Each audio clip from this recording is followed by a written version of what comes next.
On today's Retro Spot, we're going to be having a look at the Batman animated series, Mr. Freeze.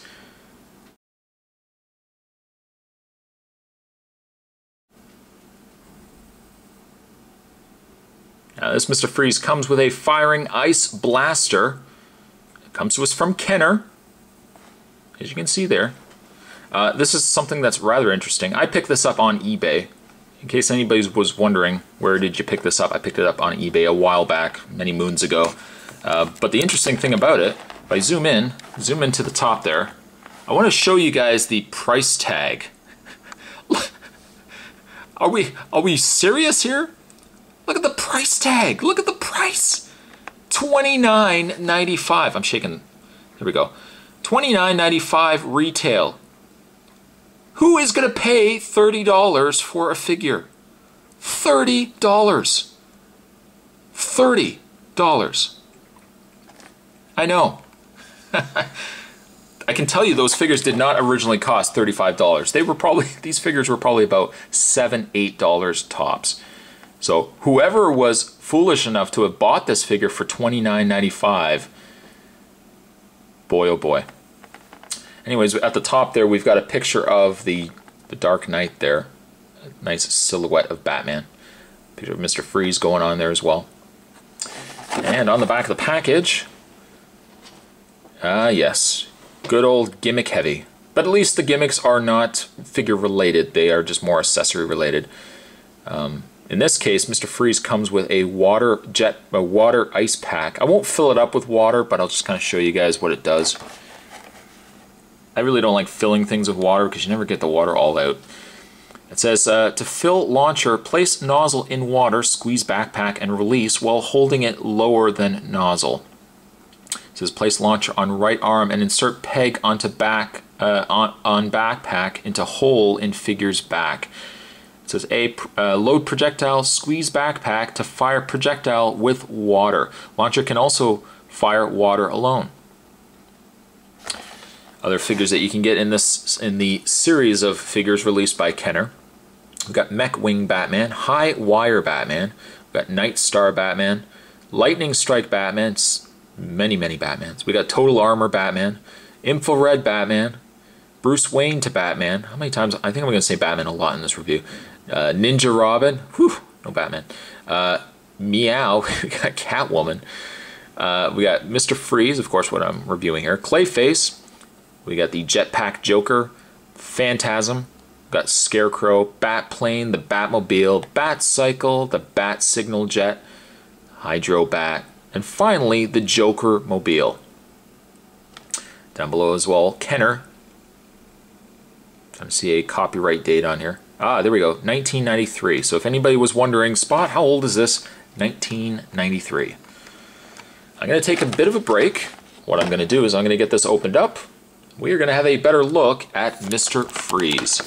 There is more retroness to come, my friends. Don't go anywhere. Stay tuned. Before looking at Mr. Freeze, the knapsack that Mr. Freeze comes with, as mentioned in the instructions, is a nozzle cannon.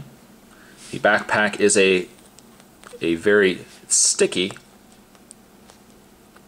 it's probably not supposed to be sticky, but it's probably just the kind of material that they used.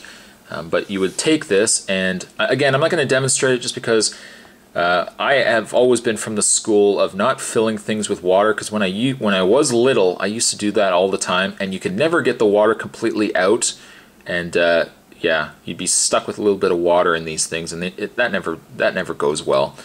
But you would take the nozzle right there. Hey, well, don't point it at that spot. You would put this in water, and you would just basically squeeze this and then let go. And when you would let go, it would basically fill this tank with water. Now you could take the end of the nozzle of his ice blaster, and you can take said ice projectile, and you can just peg it into place. Now it doesn't sit at all. You can't snap it into place. It has to be loose enough that when you put enough water in it and squeeze it, well, even as you can see with the air, it's enough to knock the projectile out, just like so. Being that this is loose, it's not going to stay in it anyways, and because Mr. Freeze, personally, I don't think of Mr. Freeze as somebody with an ice projectile. I just kind of think of him as using the weapon. I would just leave it out altogether. So you can actually take the peg. There's a peg on the back of his knapsack. There is a peg hole on the back of Mr. Freeze, and you can just snap it into place. And then you can take the weapon, his ice gun, as it were, and I guess you could probably put it on this arm. Just snap it over his forearms, his very scrawny forearms, and then just peg it into his hand. And there you've got Mr. Freeze holding his ice blaster.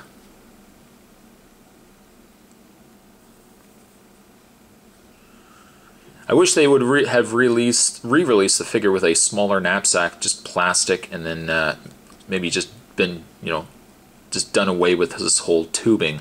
The tubing kind of gets in the way, and I really just like Mr. Freeze with the ice blaster. Now granted, if you have the Mr. Freeze with the spider legs, the robotic spider legs, I was just demonstrating there if you were wondering what that was, you could have taken the blaster, the smaller gun that was more comic, was more cartoon accurate, and you could have him just, this Mr. Freeze holding it instead, if you wanted to do that. We'll take the knapsack off. It's kind of grossing me out, this rubber that they've used.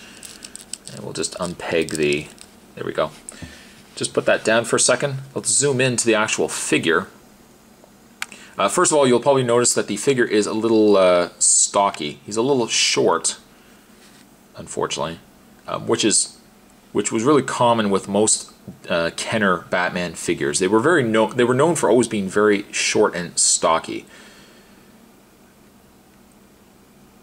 One thing though is it's very accurate to the cartoon. I think even though his head is a little larger than probably what it should be, I think the face is perfect to that of the Mr. Freeze in the cartoon. As I was mentioning though, his arms are very scrawny. He's got very scrawny arms. But I think the blue and the gray and that purple work really well with that black. I think it just makes for a very good colored figure. Yeah, there is a little paint that's, we got some paint bleed going on here between the shoulder and the arm. It looks like some of the paint actually has worn from the arm itself. But again, this figure is 1993. Did I say it was 1993? I think it was 1993. So it is, you kind of have to forgive the figure for being a little dated. Again, that's the whole reasoning for these retro spots, the fact to show you guys some older figures that used to come out. Now, in the way of his articulation, Mr. Freeze has none in the actual head. You could probably try to take this dome off, but then you're going to probably have a problem where that dome is not going to sit back on. But it does look like his neck could be posable if you were to take this off. You know what? I might just leave it. I know I'm never going to get back on. But he does have a swivel in the arms that allow the arms to move all the way around. And being that he is from the earlier 90s, basically 5 points of articulation are really all you could expect. A head, shoulders, and generally legs. And in this case you would get 4. The legs also bend forward as well. Or back if you really wanted to. But there you go, there's Mr. Freeze. Obviously he comes up a little short. No. He comes up a little short because he is an older figure. To compare him to stuff nowadays would be comparing, bread to manure. I know that's a horrible comparison, but I like Mr. Freeze. He definitely has that real retro feel to him, and I've always loved the design of him from the animated series. Mr. Freeze here, based on this kind of figure, this style of figure, Mr. Freeze is going to get a 7.5. Today's retro spot, we'll zoom in back again. Today's retro spot, we were having a look at the cold criminal Mr. Freeze. And before you start inserting comments down below, oh, he's not a criminal, he is a villain. He's a Batman villain. Paul Dini gave him character, but he's still a villain. So today's retro spot, we're having a look at the cold criminal known as Mr. Freeze. I thank you guys for watching as you always do. Be sure to be on the lookout for more retro spots coming in the near future. And in the meantime, I will see you guys next time.